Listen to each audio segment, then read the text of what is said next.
Hi, I'm Daniel Chan from UNSW Sydney. Welcome to another adventure in pure mathematics. Geometry is an area where you can really exploit torus symmetry in the study to reduce it into combinatorial problems.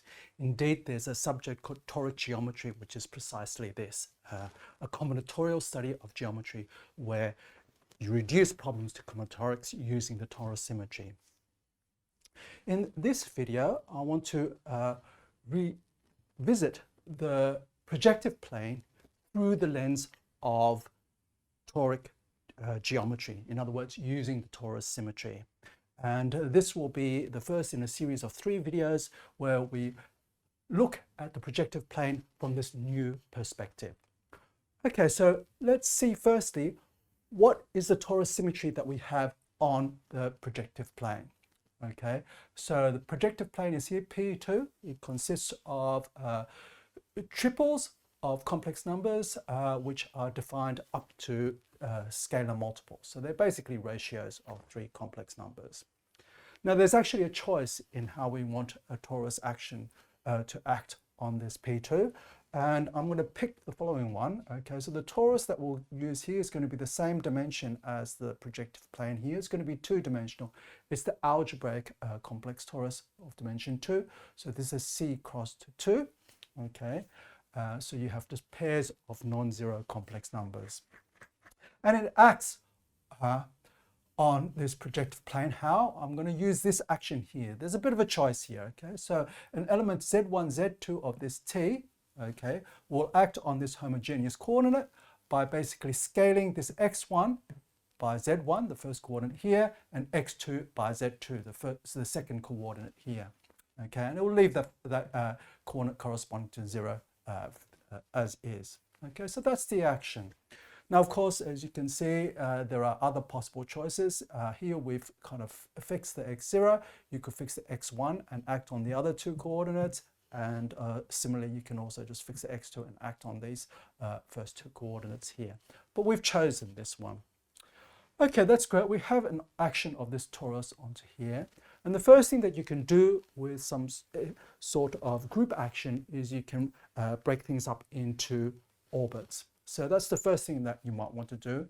And what's rather nice here is that when you look at the torus orbits on this projective plane, you'll see there's a finite number of them. So it's a discrete. Let's have a look and see what those orbits are. Okay, so the first thing you can do is you can pick a point 1, 1, 1 here, and you can look at the action of the torus on that, which will scale this one here and this one here by any non-zero scalar. So up to a ratio, basically, these 3 coordinates can be anything that's non-zero. Okay, so the 3 of them have to be non-zero. So it's a set of all x0, x1, x2, such that none of them are 0. Or I've written the condition here as just the product is non-zero. Okay, so that's an orbit, and you can quite easily see that this is a 2-dimensional orbit. Okay, and so this is actually going to be dense inside this P2. It's going to be most of P2.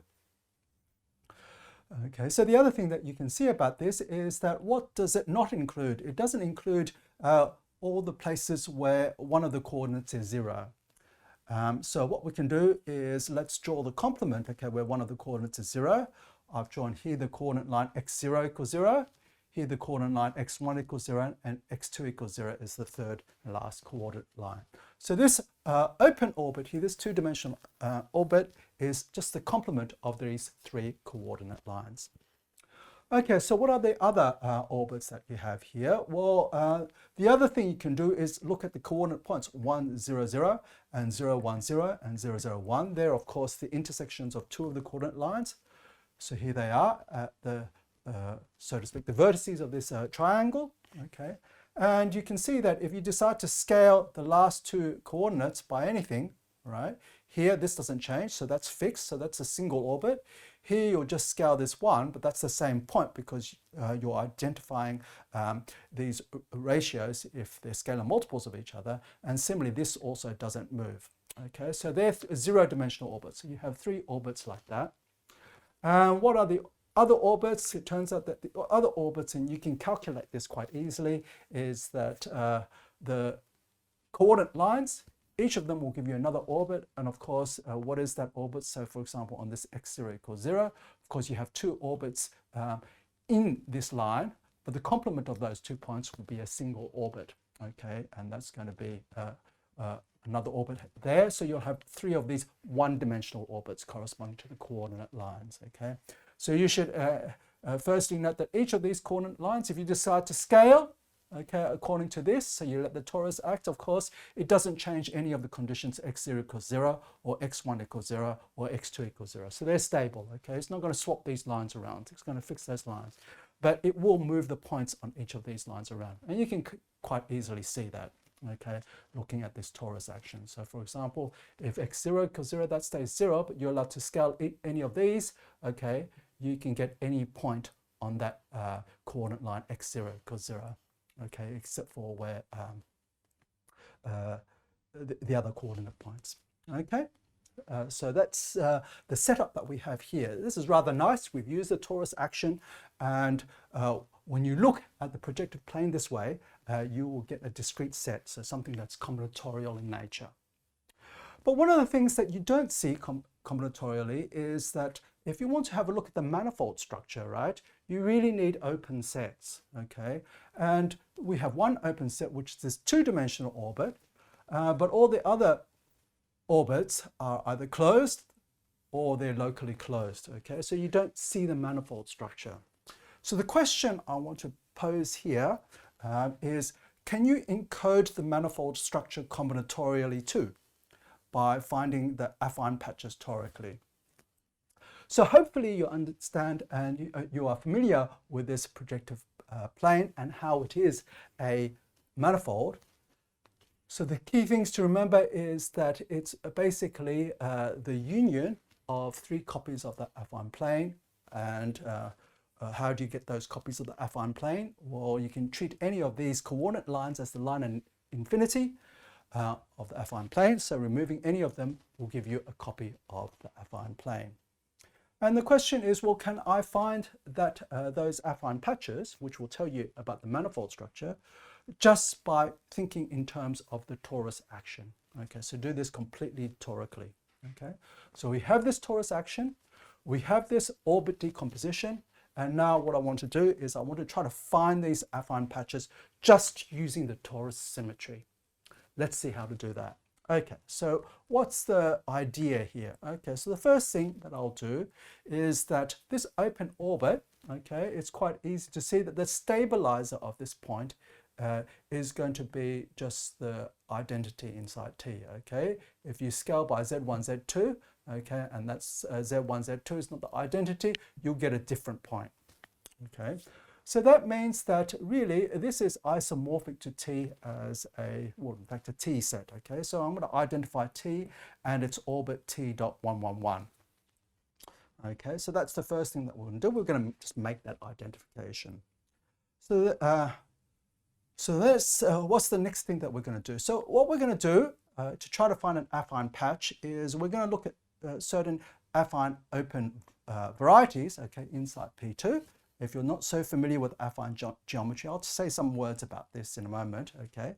But basically, we're going to look at some sort of open set inside here, okay? And we want it to be T invariant. We want to exploit the torus symmetry here. It's going to be T invariant.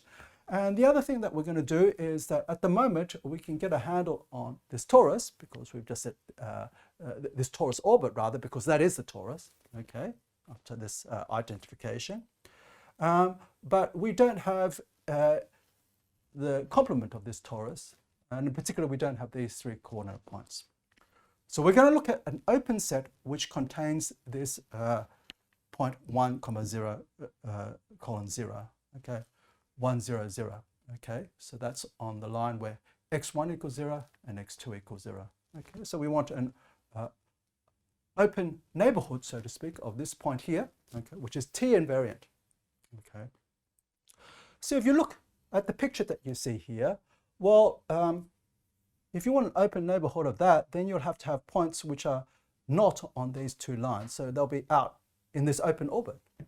And if you want it to be T invariant, then you'll have to have the whole of this open orbit, which means you have the whole of T. So this U0 here has to contain this open two-dimensional orbit, so it contains the torus. Okay, so that's the first thing to notice.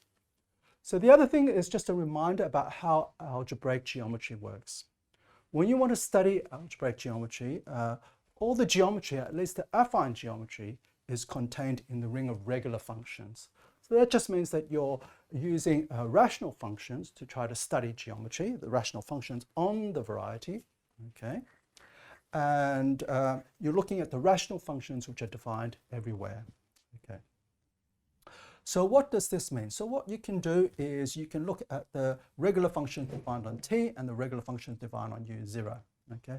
So if you have a regular function, a rational function which is defined on all of u0, it's certainly defined on all of t. So the ring of regular functions on u0, c of u0, is certainly contained inside the ring of regular functions defined on t. Okay, c of t. And what are the c of t? So they're the rational functions defined on all pairs of coordinates z1, z2, where the z1 and z2 are non-zero. Well, certainly you'll have polynomials, so you'll have polynomials in z1 and z2. But since z1 and z2 are non-zero, you can divide by z1 and z2 as well. So it turns out that you have all the Laurent polynomials in z1 and z2. C of z1 to the plus or minus 1 and z2 to the plus or minus 1. So this is the ring of regular functions on T. And this commutative C algebra captures all the geometry of this T. And what we want to do is to find the geometry on this slightly larger open affine variety. Okay, so, and the way we'll do that is trying to find this subalgebra of this. Okay, so the other thing is that we want to use the torus symmetry. Okay, so if we're going to use the torus symmetry, here you have a torus. Okay, and so that means the torus acts on it, and it acts also on this algebra. And since it acts on this algebra, this is a graded algebra, and it has a weight space decomposition with respect to this torus action. So it's quite easy to calculate what that weight space decomposition is. Okay, it turns out that, remember here, this is two-dimensional. So the character group of this is just two copies of z. So you'll have two integer parameters, mn. That's how you parameterize the elements of the character group. Okay, and also the components of this weight space decomposition. And it turns out that all the weight spaces are one-dimensional. Okay, they're spanned by z1 to the m, z2 to the n. Okay, so this is the weight space decomposition. Now what you have, so you have some sort of open set containing this one, which gives you a subalgebra, but you also want it to be T invariant.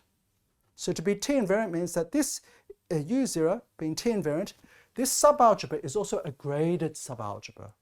So it's a graded subalgebra of this one here. And so really what does that mean? So if it's a graded subalgebra, that just means that it has to be spanned by monomials. Okay, so you just have to say, if you want to work out what this ring is here, this algebra here, this graded subalgebra, you just have to say what monomials are actually in there. Okay, so note that, yeah, all of these weight spaces, they're one-dimensional. So either that one-dimensional space of functions, okay, is either in here or it's not in there. Okay. So they're the only possibilities, and we'll just check by checking each of these monomials whether it's in here or not. Can we do that? Let me show you how that works. Okay, so let's look at z1 to the m, z2 to the n. Okay, so what we're going to have to do here though is we're going to need to find a way, since we've identified this t with this t dot 111. Inside here, we're inside P2, we're working in these x coordinates. With the t, we're working with the z coordinates, and we need some sort of relationship between the z and the x coordinates. So let me tell you how that works. So if you're using this identification, then basically x0, x1, x2 is equal to what? It's given by z1.z2, or comma z2 rather, acting on this 111. And when you act on that, that gives you 1 colon z1 colon z2. So for example, if you do x1 divided by x0, you get z1 on 1, which is just z1. x1 on x2 is z1. And if you do x2 on x0, you'll get z2. Okay, x2 on x0 is z2. So this is the way you go backwards and forwards between these z coordinates on the torus and the x coordinates that you use, these homogeneous coordinates that you use on the projective plane. So note, of course, each of these x0, x1, and x2, they're homogeneous forms, so they're not actually functions on the projective plane. But if you look at quotients of two of them like this, they're at least rational functions on the projective plane. Okay, so that allows us to have a look at these monomials on the projective plane. So we'll look at z1 to the m, z2 to the n. Okay, and we're going to write that out in the x coordinates using this formula here. Okay, so we've got this to the power of m times this to the power of n. So how many x1s do you have? You have x1 to the m, x1 to the m here. How many x2s do you have? This was raised to the power of n, so you have x to the n. And then how many x0s do you have? They're in the denominator here, where you raise this to the power of m and you raise this to the power of n. So all up you have x0 to minus m minus n. Okay, so that's what you see. So that's in that x coordinates now.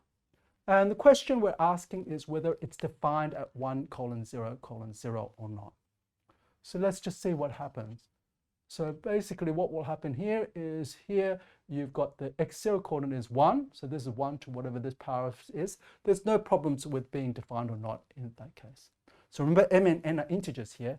Now x1 and x2 are 0. So you better not be inverting those. So these m and these n, they have to be non-negative.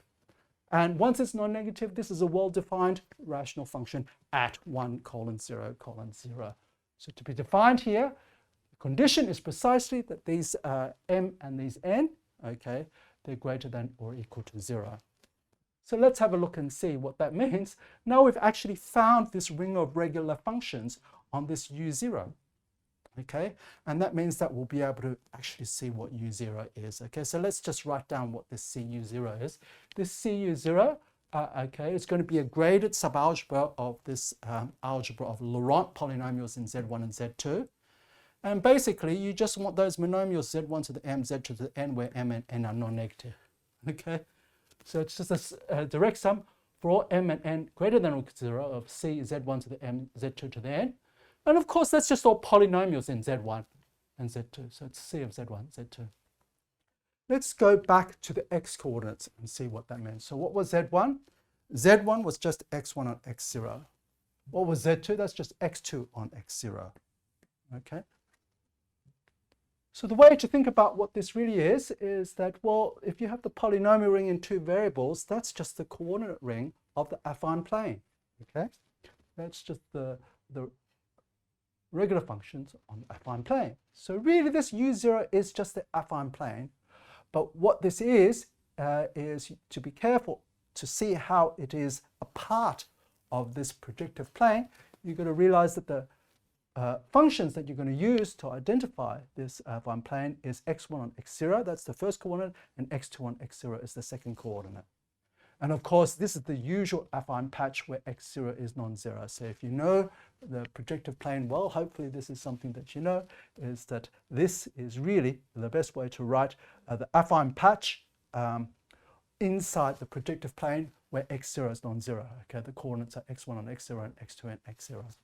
Okay, so that's rather nice, okay, that you have just by using the Torus symmetry, okay, and looking at what you can work out from the Torus symmetry, okay, you've recovered one of the affine patches, okay, just from that single principle. Okay, so what's the next thing to do? So the next thing that you want to do here is you want to get the other two patches. So where can you get the other two patches? Well, here what we did was we just singled out one of the three zero-dimensional orbits, okay? We asked for subalgebras of this ring of regular functions on T. We looked at all the ones which are defined at this point. So let's do the same thing at the other 2 points and see what happens. Okay, so let's look at this point here, 0, 1, 0. So let U1 be the T invariant affine open, which contains the Z, 1, 0, and just play this same game. So of course, it's a very similar sort of a procedure, okay, but the calculations become a little bit more interesting, and it's partly because of the fact that we've had to choose some sort of torus action. So the nicest calculations come in this example here, okay, for u0. Okay, here we're going to ask that z1 to the m, z to the n is now defined at 0, 1, 0. Okay, so this x1 is now 1. So this m, there's no condition on this bit here to be defined, but this x2 and x0 are now 0. So you want to make sure that it's defined there. So you want to make sure this n is non-negative, so n is greater than or equal to 0. And this minus m minus n is also non-negative, so m plus n is less than or equal to 0. Okay, so that's a slightly more complicated sort of situation, and the best way to see what's going on is to have a look inside the m comma n plane. So I've drawn here the m comma n plane. Okay, so which monomials satisfy this condition here? So you want n greater than or equal to 0, so you're above this line here, and m plus n is less than or equal to 0, so here's the line m plus n equals 0. And you want it to be below there. So you can see this sector here, they're all the monomials that you want to include, okay? But there's a nice way to see what this is, okay? So firstly, let's have a look at some examples of monomials inside here. You can have m equals to minus 1, n equals to 1, okay? So basically m equals minus 1, n equals 1, so that's z2 divided by z1. Z2 Z1 inverse, Z2 Z1 inverse. Okay, that's an example of something in there. And if you work out what is Z2 Z1 inverse, okay, you look at what's here. Z2 Z1 inverse, when you invert that, the x0's here cancel, so you've got x2 on x1, x2 on x1. That's an example of something there. And you've also got here m equals minus 1, n equals 0, which corresponds to Z1 inverse. So Z1 inverse is also in there. And if you look at what Z1 was, Z1 is just x1 on x0, so you've got the inverse of that x0 on x1. So x0 on x1 is also there. So there are two elements that are inside here, but it turns out that actually every other monomial that corresponds to, you know, this sector here can be generated from these two. And the reason why that's true, it's quite easy to see, is essentially, well, remember, you're not looking at the whole of this plane, real plane, you're just looking at the lattice points inside here, okay? And so if you look at all the lattice points, so firstly, all the lattice points on this line, okay, are given by essentially multiples, integer multiples, positive integer multiples of this one here. And so if you look at powers of this, you'll get everything, all the lattice points inside here. And since there's one on every row, to get all the other ones, you just have to slide them over by some power of this, and then you'll get all of them, okay? So basically, this ring of regular functions now on this U1, the T invariant affine open containing 0, 1, 0, is just a polynomial ring in two variables, but the two new variables are now corresponding to these two vectors here, Z2, Z1 inverse, which is x2 on x1, and Z1 inverse, which is x0 on x1. So again, what we'll find now is that this U1 is a copy of the affine plane, okay, because this is a polynomial ring in two variables, okay? And the coordinates here, if you want to relate it back to the projective plane, so you've got to go back into the x coordinates inside the projective plane, are given by these rational functions here. It's x0 on x1 and x2 on x1. And I hope you can see, of course, what is this? Again, this is just the usual standard affine open patch, which corresponds to where x1 is non-zero, right? So if x1 is non-zero, you can divide by the x1. So the actual functions you'll get are things like x0 and x1, x2 and x1, and of course polynomials in them as well. Okay, so that's great. So let's just complete the calculation by looking at the last point, which is 0, 0, 1. It's fairly similar, so I won't dwell so long on it, but it's nice to see what goes on here, okay? So U2, that's the T invariant affine open containing 0, 0, 1. And so we again look and see what is this ring of regular functions, okay? It's spanned by these monomials Z1 to the M, Z2 to the N, which are defined at 0, 0, 1. So that means that the x0 and x1 can be 0, so you want these to be non-negative. M is greater than or equal to 0, and also n plus n has to be non-positive. N plus n is less than or equal to 0. Again, to work out what this is, we're going to look in this lattice here. And by the way, this lattice will be a key feature when you look more generally in toric geometry. Okay, so we're going to look at this lattice inside here and look at these two conditions. Okay, n plus n is less than or equal to 0. That's below this diagonal line. And also m is greater than or equal to 0. So that's to the right of the vertical axis. So you're inside here. And again, you can see, similar to what happened for this U1 case, okay, that essentially all the lattice points are just going to be positive integer combinations of this down vector here and this vector here. So this one here corresponds to, it's the inverse of this Z2 here, so that's Z2 inverse. And this one here is just, well, I guess you go across one, so that's Z1, and down one, which is Z2 inverse. So Z1, Z2 inverse, Z1, Z2 inverse, that's what you have here. Okay, so let's have a look and see what that is in terms of the x coordinates. Z1 times Z2 inverse, you invert this, the x zeros cancel, so you've got x1 divided by x2. There's your x1 divided by x2.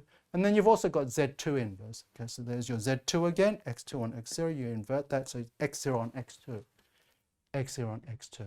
And there you have it. And again, for the same reason, it's just a polynomial algebra in these two. Okay.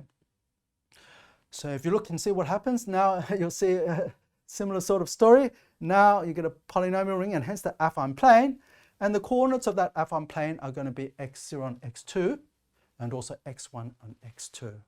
Okay, so now what you've found is the following. So let me just kind of sum up in this following upshot. Okay, so what do? Okay, we just looked at the projective plane. Okay. Which hopefully you all know it's a manifold, okay, and it's covered by three affine planes, okay. But what we did was we had a look at the torus action on it. And the torus action, so one thing, of course, whenever you have a group action, something that you like to do to understand the bigger object is to look at the orbits. So we broke it down into orbits. One of the orbits corresponds to the torus, okay. And then basically what you want to do is you want to look at the affine patches. And the way we did that was by looking at T-invariant affine opens which contained the zero-dimensional orbits. Okay, and they in particular contain the torus. So we use that torus as the starting point because you know that all these affine opens U0, U1, and U2 are given by subalgebras of this ring of regular functions here, okay? So just by picking the torus action T on P2, and we also picked this point 1, 1, 1 inside P2, but that's a fairly natural choice here, okay? But you could change that and then some of the calculation will change, but you just pick that point as well. And once you have that, you have the standard affine charts, okay? And once you have the standard affine charts, you can really try to talk about the manifold structure. So I guess the next step is to look at, well, how do these affine charts glue together? And this is something that I'll have to show you in the next video in this playlist, but just to kind of prep you up on what the answer is. So the main thing is to see that, well, when you intersect them, you have to realize that, well, all these regular rings of regular functions, CU0, CU1, and CU2, they're all subalgebras of this here. And that essentially is the way that you're going to look at this problem to allow you to patch these affine patches together. So the other thing that's key to this point of view and is important when you're looking in terms of algebraic geometry is that you want to change everything to the point of view of functions, okay, the functions on these geometric objects. And you can see quite nicely that this is done, okay, quite precisely. In fact, this is a nice combinatorial picture which captures all that information, okay. You have U0 recorded how? Okay, it's some sort of polynomial ring, okay, it's this polynomial ring. And to think about that polynomial ring, you just have to think about all the lattice points in this quadrant here. Okay, if you want to know, well, what is the ring of regular functions on U1? Okay, if you want to think about it, well, combinatorially, it's given by this sector here. Okay, you look at all those monomials and the span of that forms an algebra, and similarly for U2.